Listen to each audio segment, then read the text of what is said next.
Lecture 10, Women and Change in Islam. So the basic crux here is very similar to what we've seen in previous lectures, that the West tends to judge Islam based on a lot of the extremes that we see. And while these extremes are valid in certain specific corners of Islam, it's not all bad everywhere. There's a wide range of sort of Islam's treatment is pretty varied. The lecturer goes into quite a bit of detail talking about various countries. I just jotted down a few that came to mind. He talks about in Egypt, the women can serve in parliament and thus be leaders, but they can't be judges.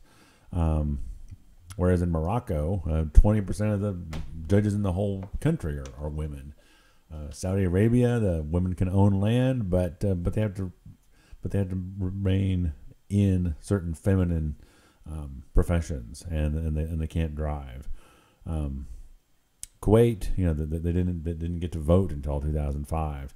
In Iran, they have to wear the hijab or chador, but they're professionals. They go to college and they learn professions. They serve in parliament. Pakistan had a woman prime minister.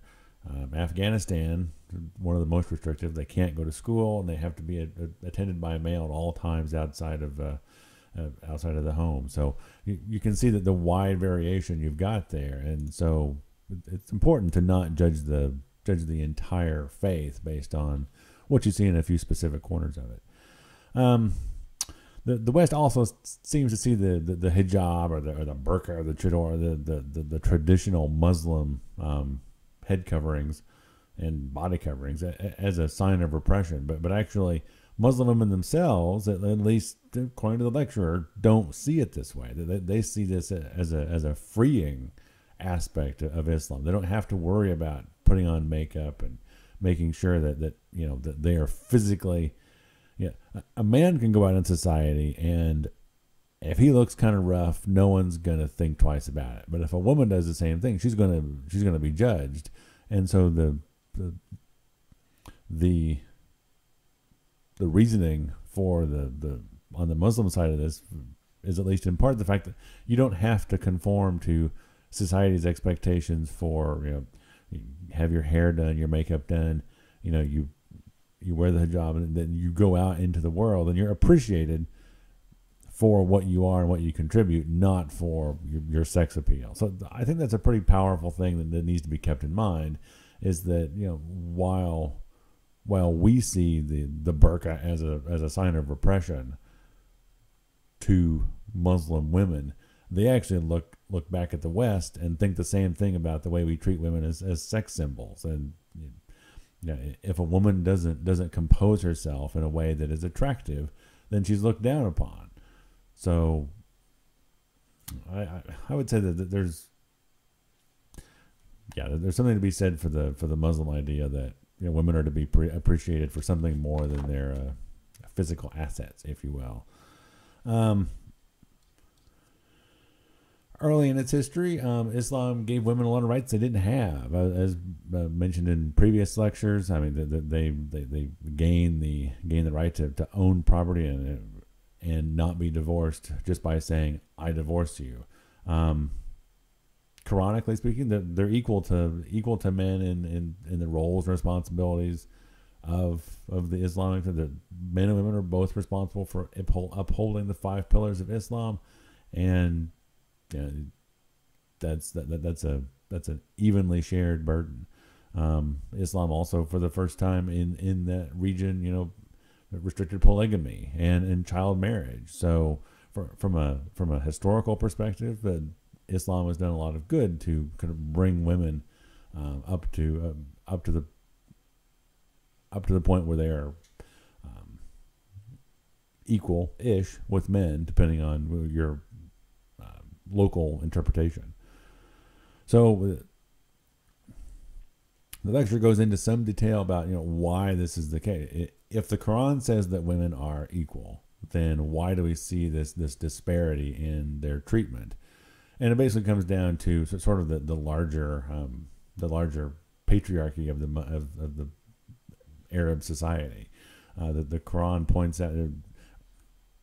The Quran says that they're equal.